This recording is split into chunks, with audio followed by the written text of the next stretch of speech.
Hello and welcome to Earth Science, Lecture 32, The Terrestrial Planets. The familiar face of the full moon reveals some of the surface distinctions that we've already discussed. The bright, heavily cratered regions are the lunar highlands. The smooth, dark regions are the lunar maria, which got their name because they look much like oceans when seen from afar. Note that maria is singular for mare, and is Latin for seas. The highlands are elevated several kilometers above the maria, and rocks retrieved from the highlands are mainly breccias, pulverized by massive bombardment early in the moon's history. But the entire surface of the moon should have been packed with craters during the heavy bombardment, so why do only some places have lots of craters? Careful studies of the moon have allowed planetary scientists to be more precise about surface ages. The degree of crowding among craters varies greatly from place to place on the moon. In lunar highlands, craters are so crowded that we see craters on top of one another. In the lunar maria, we see only a few craters on top of generally smooth volcanic plains.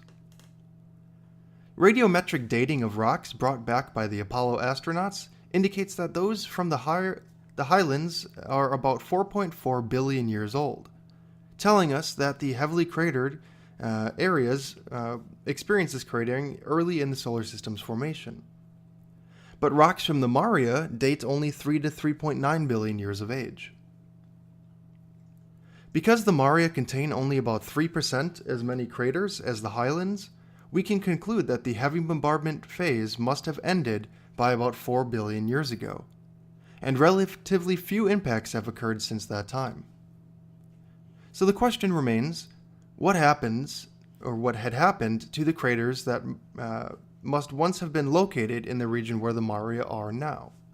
So everything should have been cratered, so what happened to those in the darker regions? During the heavy bombardment, craters covered the moon's entire surface.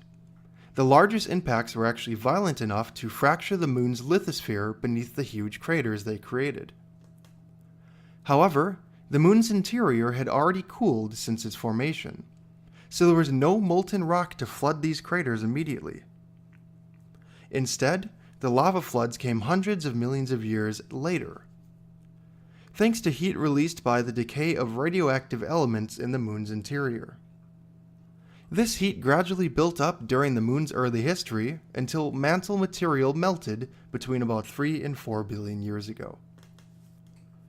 Molten rock then welled up through the cracks in the lithosphere, flooding the largest impact craters with lava. The maria are generally circular because they are essentially flooded craters, and craters are almost always round. Their dark color comes from the dense, iron-rich basalt that rose up from the lunar mantle as molten lunar lava. The flat surfaces of the maria tell us that the lunar lava spread easily and far, which means that it must have been among the runniest lava in the solar system. On the whole, the maria have far fewer craters than the surrounding terrain. Craters are caused by meteoric bombardment, so the maria have not been exposed to that same bombardment for long compared to the surrounding terrain. Hence, the maria must be relatively young, and the lava flows that formed them must have occurred at a later stage in the moon's history. The moon's relatively few tectonic features are also found within the maria. These features, which look much like surface wrinkles, probably were created by small-scale tectonic stresses that arose when the lava that flooded these maria cooled and contracted. So a good analogy for these what we call scarps is the wrinkling seen on a fruit's skin as the fruit dried out and contracts. Remarkably, when the moon's far side was photographed for the first time by the Soviet Luna 3 spacecraft in 1959, scientists were surprised to find almost no maria there. Lunar highlands predominate on the side of the moon that faces away from the Earth, as you see on the right image. The crust is likely thicker on the far side, so even the most massive impacts were unable to crack through the crust and let lava flow into the surface. The moon is actually not unique in having major portions with different crust thicknesses. Earth's northern hemisphere has much more continental crust than the southern hemisphere. And the southern hemisphere of Mars has a thicker crust than the northern hemisphere. So the point is, this is fairly common. No evidence for plate tectonics can be found on today's moon. It appears that the moon is a one or single plate world. In other words, its entire lithosphere is a single solid plate. There are no rifts between plates moving apart, there's no mountain ranges of the sort formed by collisions between plates, and there's no subduction zones. Geologically speaking, the moon is nearly a dead world. The moon's small mass and low gravity account for its lack of an atmosphere and flowing water. Therefore, the processes of weathering and erosion that continually modify Earth's surface are absent. In addition, tectonic forces are no longer active on the moon, so quakes and volcanic eruptions have ceased. Because the moon is unprotected by an atmosphere, erosion is dominated by the impact of tiny particles from space, known as micrometeorites, that continually bombard its surface and gradually smooth its landscape. This activity has crushed and repeatedly mixed the upper portions of the lunar crust. Both the Maria and Terra are mantled with a layer of gray, unconsolidated debris derived from a few billion years of meteoric bombardment. This soil-like layer, properly called lunar regolith, where regos means blanket and lithos means stone, so it's a blanket of stone, is anywhere from 6.6 to 66 feet thick, composed of igneous rock, glass beads, and fine lunar dust. Current models show that Earth is too small to have formed with a moon, particularly one so large as the one we have. Furthermore, a captured moon would likely have an eccentric orbit similar to the captured moons of the Jovian planets. So the collisional ejection theory proposes that the proto-Earth was struck off-center by a Mars-sized object about 4.5 billion years ago, and this collision ejected debris from which the moon formed. The collisional ejection theory agrees with what we know about the early history of the solar system. We saw previously that smaller objects collided and fused together to form the inner planets. Some of these collisions must have been quite spectacular, especially near the end of planet formation, when most of the mass of the inner solar system was contained in a few dozen large protoplanets. This figure shows the results of a supercomputer simulation of this cataclysm. In the simulation, energy released during the collision produces a huge plume of vaporized rock that shoots out from the point of impact. As this ejected material cools, it coalesces to form the moon. Computer simulations show that most of the ejected material would have come from the rocky mantle of the impactor, while its core was assimilated into the growing Earth. If the off-center collision took place after differentiation had occurred, so that our planet's denser iron had sunk to its center, then relatively little iron would have been ejected to become part of the moon. Furthermore, rock vaporized by the impact would have been depleted of volatile elements and water, leaving the moon rocks that we are now familiar with today. This impact model is consistent with the moon having a proportionately smaller core than Earth, and hence a lower density. So we took a look at that in our previous lecture. So the moon has a very small core compared to the other terrestrial worlds, and it's because of this impactor hitting off-center and only giving it upper mantle material. So let's see if I can get this video to play. So this is a quick video. Oh, it looks like it won't work. All right, so I'll try to link a video here showing a quick simulation in an animated form of the moon's origin. So take a look at the YouTube description for that video if I can get it to work. So we move away from our nearest neighbor, and what we will do now is step through the solar system one planet at a time, starting from the planet closest to the sun. Mercury looks so much like the moon that it's often difficult to tell which world you're looking at in surface photos. It has very low reflectivity, that is, it reflects only 6% of sunlight into space. It has no sustained atmosphere, numerous volcanic features, and a heavily cratered terrain. Nevertheless, the two worlds have few important differences. Impact craters are visible almost everywhere on Mercury, indicating that it is an ancient surface. However, Mercury's craters are less crowded together than the craters in the most ancient regions of the Moon, suggesting that molten lava later covered up some of the craters that formed on Mercury during heavy bombardment. As on the Moon, these lava flows probably occurred when heat from radioactive decay accumulated enough to melt part of the mantle. Although we have not found evidence of lava flows as large as those that created the lunar Maria, the lesser crater crowding and the many smaller lava plains suggest that Mercury had as much volcanism as the Moon did.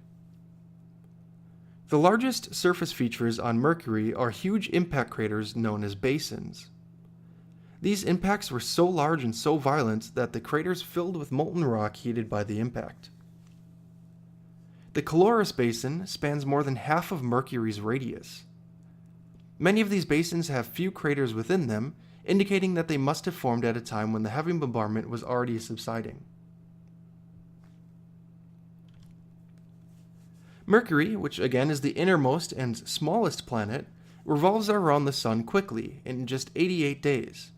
But it rotates so slowly on its axis that a day and night cycle lasts 176 Earth days.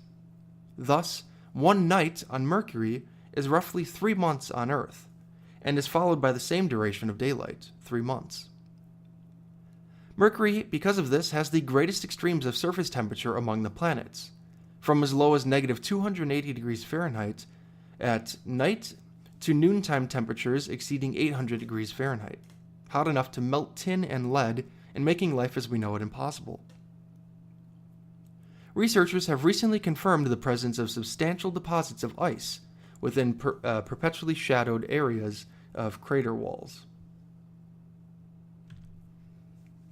The most surprising feature of Mercury are its many tremendous cliffs, evidence of a type of tectonics quite different from anything we have found on the other terrestrial world. Mercury's cliffs have vertical faces of up to 3 or more kilometers high, and typically run for hundreds of kilometers across the surface. They probably formed when tectonic forces compressed the crust, causing the surface to crumple. Because crumpling would have shrunk the portions of the surface it affected, Mercury as a whole could not have stayed the same size unless other parts of the surface expanded. However, we find no evidence of similar global-scale stretch marks on Mercury. So is it possible that the whole planet shrunk? Well, apparently so. In addition to being larger than the Moon, Mercury also has a surprisingly large iron core. Mercury therefore gained and retained more internal heat from accretion and differentiation than the Moon did. This heat caused Mercury's core to swell in size. But later, as the core cooled, it contracted by perhaps as much as 20 kilometers in radius. The mantle and lithosphere must have contracted along with the core, generating the tectonic stresses that created the Great Cliffs. This contraction probably also closed off any remaining volcanic vents, ending Mercury's period of volcanism. So Mercury today is now considered a geologically dead world. Several theories have been proposed to account for Mercury's high iron content, in other words, its large core.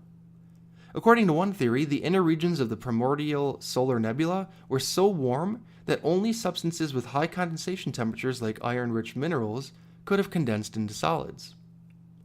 Another theory suggests that a brief episode of very powerful solar winds could have stripped Mercury of its lower density mantle shortly after the Sun had formed.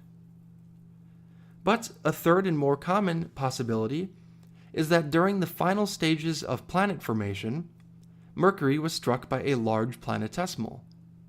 Supercomputer simulations show that this cataclysmic collision would have ejected much of the lighter mantle, leaving a disproportionate amount of iron to reaccumulate to form the planet that we see today. So it's a chance that Mercury was struck dead on by another impactor that shot away all of the mantle material, leaving behind only what was left near the core. and hence why it has such a large and dense core. Next on our trip is Venus, Earth's sister planet. Venus, second only to the moon in brilliance in the night sky, is named for the Roman goddess of love and beauty. It orbits the sun in a nearly perfect circle once every 225 Earth days.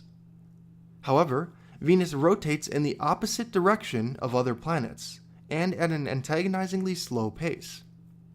One Venus day is equivalent to about 243 Earth days.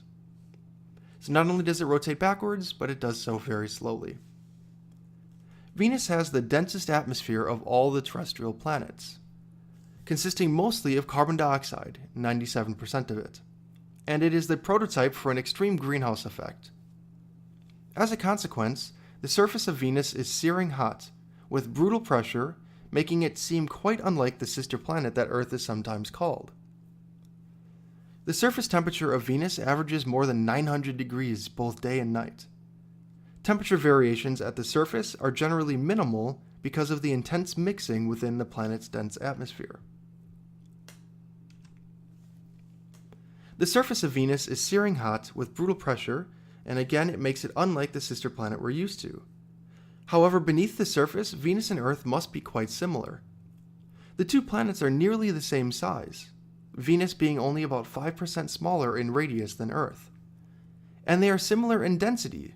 This suggests a similar overall composition. We therefore expect the interiors of Venus and Earth to have the same structure and retain about the same level of internal heat today. Although Venus, like Earth, probably has a molten outer core, Venus essentially lacks a magnetic field, which indicates that the core does not convect, or and this could be because of the fact that the planet rotates so slowly that it doesn't convect enough to generate the magnetic field. Between 1961 and 1984, despite extreme temperatures and pressures, 10 Russian spacecraft landed successfully and transmitted data, including surface images. As expected, however, all of the probes were crushed by the planet's immense atmospheric pressure, approximately 90 times that on Earth, within an hour of landing. Venus's thick cloud cover prevents us from seeing through it to its surface with visible light. But we can study its geological features with radar, because radio waves can pass through clouds. Radar mapping bounces radio waves off the surface and uses the reflections to create a three-dimensional image of the surface. From 1990 to 1993, the Magellan spacecraft used radar to map Venus's surface with resolution good enough to permit identification of features as small as 100 meters across. Scientists have named most of the major geological features on Venus for goddesses and famous women. 3 elevated, quote, continents, or terra, are the largest surface features there. The figure on the right shows that Venus has many geological similarities to Earth. A few thousand impact craters have been identified on Venus, far fewer than Mercury and Mars, but more than Earth. Researchers expected that Venus would show evidence of extensive cratering from the heavy bombardment period, but found instead that a period of extensive volcanism was responsible for resurfacing the planet. The planet's thick atmosphere also limits the number of impacts by breaking up large incoming meteoroids and incinerating most small-bodied debris. But even this thick atmosphere has little effect on objects large enough to make the craters that we see in global views. Volcanism has clearly been important on Venus. Like Earth, Venus shows evidence for having had volcanic flows with a variety of lava types, since we see both lava plains and volcanic mountains. About 80% of the Venusian surface consists of low-lying plains covered by lava flows, some of which traveled along lava channels that extended hundreds of kilometers. Venus's Baltus Vallis, the longest known lava channel in the solar system, meanders 4,255 miles across the planet. More than 1,000 volcanoes with diameters greater than 12 miles have been identified on Venus. However, High surface pressure keeps the gaseous components in lava from escaping and limits production of pyroclastic material and lava fountaining, phenomena that tend to steepen the volcanic necks. In addition, Venus's high temperature allows lava to remain mobile longer and thus flow farther from the vent. Both of these factors result in volcanoes that tend to be flatter and wider than those on Earth. Venus also has major highlands consisting of plateaus, ridges, and topographic rises that stand above the plains.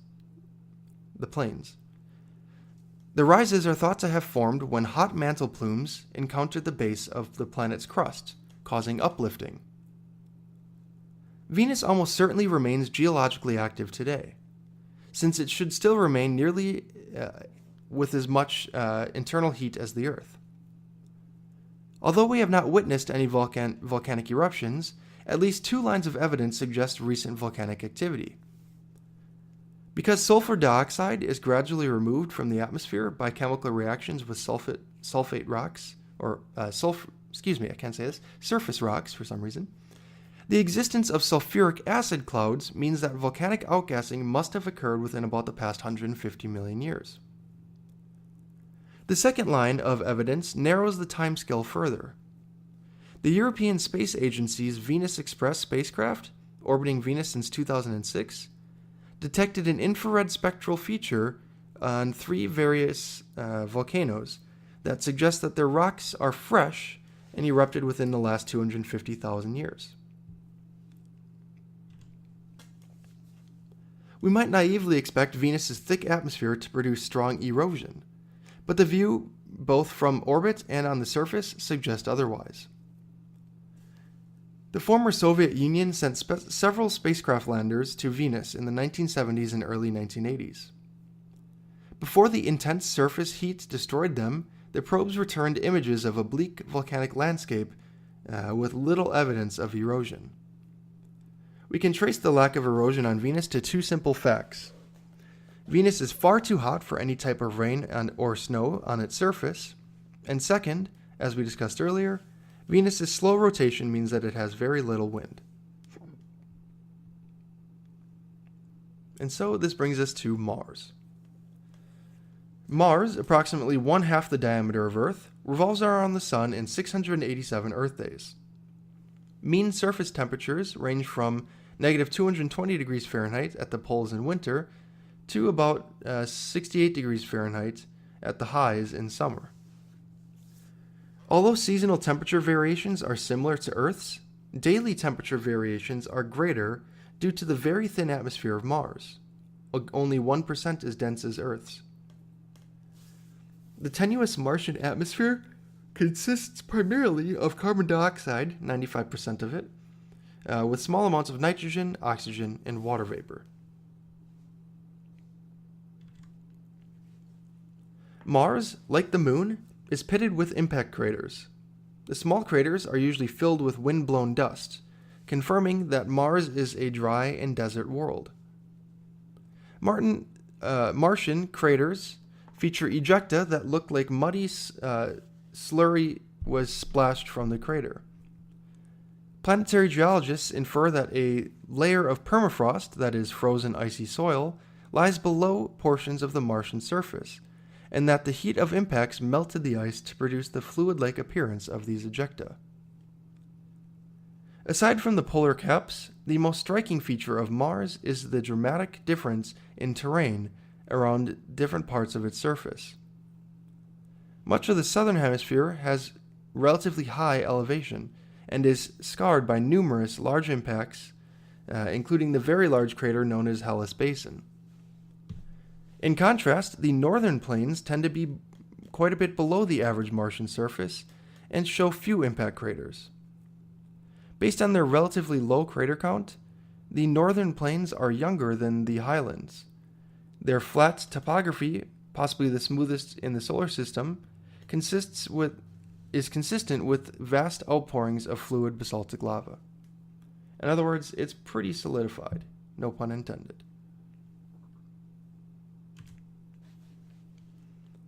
Volcanism was the most important process in erasing craters on the northern plains, although plate tectonics and erosion also play a part. However, no one knows why volcanism affected the volcanic northern plains so much more than the southern plains of the highlands, or why the two regions happen to differ so much. More dramatic evidence of volcanism comes from several towering shield volcanoes. One of these, Olympus Mons, as you see in all of these images, is the tallest known volcano in the solar system. Its base is some 600 kilometers across, large enough to cover the area of the size of Arizona. Its peak stands about 26 kilometers above the average Martian surface and about 3 times as high as Mount Everest. Much of Olympus Mons is rimmed by a cliff in places that is 6 kilometers high. So here's a comparison between Olympus Mons on Mars and Mount Everest, our biggest mountain on Earth. How did the volcanoes on Mars grow so large and so much larger than similar structures on Earth? Well, the answer is that this is... Okay, so the largest volcanoes on the terrestrial planets tend to form where plumes of hot rock rise from deep within the mantle, or the interiors. On Earth, moving plates keep the crust in constant motion. Consequently, mantle plumes tend to produce a chain of volcanic islands, like Hawaii Islands. By contrast, plate movement on Mars is absent. In other words, there's no plates. So successive eruptions just accumulate in the same spot, creating enormous volcanoes rather than a string of smaller ones. Olympus Mons and several other large volcanoes are concentrated on or near the continent-sized Tharsis Bulge. Tharsis is the size of North America and is some 6 miles high. It was probably created by a long-lived plume of rising mantle material that bulged the surface upward and provided the molten rock for the eruption that built the giant volcanoes. We expect Mars to be much less volcanically active than Earth because it's a smaller size and has allowed its interior to cool much more. And Martian volcanoes show enough impact craters on their slopes to suggest that they have been inactive for at least tens of millions of years. However, geologically speaking, tens of millions of years is nothing. In addition, radiometric dating of meteorites that appear to have come from Mars show some of them to be made of volcanic rock that solidified from molten lava as little as 180 million years ago, quite recently in the 412 billion year history of the solar system.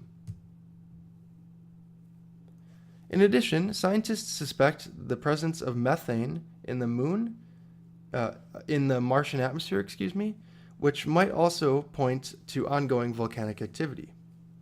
Nevertheless, the Martian interior and presumably cooling and its lithosphere is thickening. Within a few billion years, Mars will become a geologically dead world as the Moon and Mercury have or are becoming.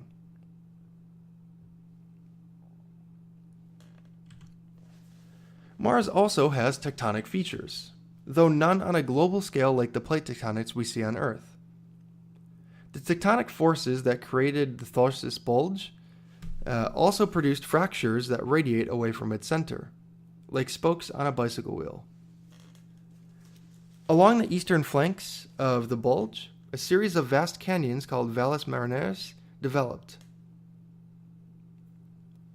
This canyon network was largely created by faulting rather than by stream erosion like the Grand Canyon was carved by. Named for the Martian 9 spacecraft that first imaged it, Valles Marineris extends almost a fifth of the way along the planet's equator.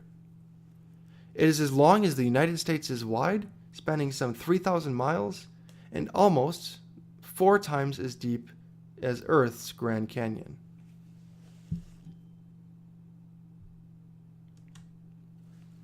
The dominant force currently shaping the Martian surface is wind erosion. Extensive dust storms with winds up to 170 miles per hour can be persistent for weeks. Dust devils have also been photographed.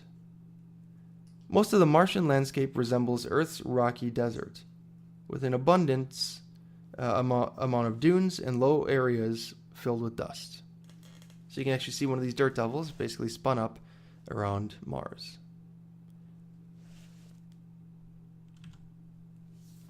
Impacts, volcanism, and tectonics explain most of the major geological features of Mars, but closer examination shows extensive evidence for liquid water. For example, the figures show what appears to be a dried up riverbed that was almost certainly carved by running water.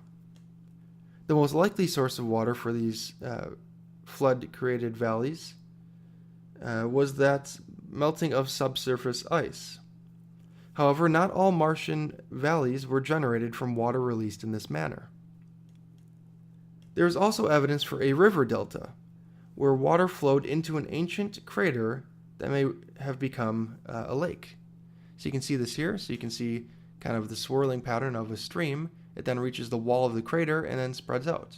So it certainly seems like a fluid was at play here. Okay. Some studies even suggest that the northern plains may once have held a vast ocean, though the evidence is less definitive than the evidence for a smaller lake. So we'll work there first. The evidence for the ocean comes from features that look like ancient shorelines, along with data suggesting that rocks along the proposed shoreline is sedimentary rather than volcanic, just as we would expect if there had been an ocean.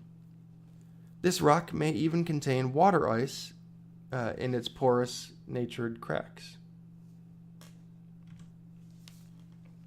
Regardless of the specific mechanism, water is the only substance that could have been liquid under past Martian conditions, and that is sufficiently abundant to have created such extensive erosive figures. Erosive features. We therefore look more carefully at the evidence suggesting that Mars once had abundant surface water. Current surface conditions do not allow liquid water to remain stable on Mars, in most places and at most times, at least. And so it is so cold that any liquid water would immediately freeze into ice, even when the temperature rises above freezing, as it often does during the middle of the day. The air pressure is still so low that liquid water would quickly evaporate. If you put on a spacesuit and take a cup of water outside, outside your pressurized spaceship, that is, the water would rapidly either freeze or boil away, or sometimes a combination of both. When we combine the clear evidence of water erosion with the fact that liquid water is unstable on Mars today, we conclude that Mars must have once had a very different surface conditions. Conditions such as warmer temperatures and greater air pressure that would have allowed water to flow and rain to fall. Geological evidence indicates that this warmer period and wetter period must have ended years ago.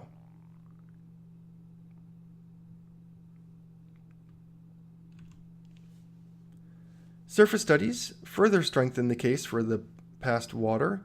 In 2004, the robotic rover Spirit and Opportunity landed on opposite sides of Mars. Spirit landed in Gusev crater, the site of a possible ancient lake. Opportunity landed in the Meridian plains, where orbital spacecraft had detected spectroscopic hints of minerals that form water. The rovers carried cameras, instruments to identify, rock compositions, and a grinder to expose fresh rock if needed. The rovers long outlasted their their design lifetime of 3 months, with Spirit lasting more than 6 and Opportunity lasting nearly to the end of its journey in 2020. In 2018, June 10th, I think it was. The rovers provided clinching evidence through identification of several minerals known to form only in the presence of water.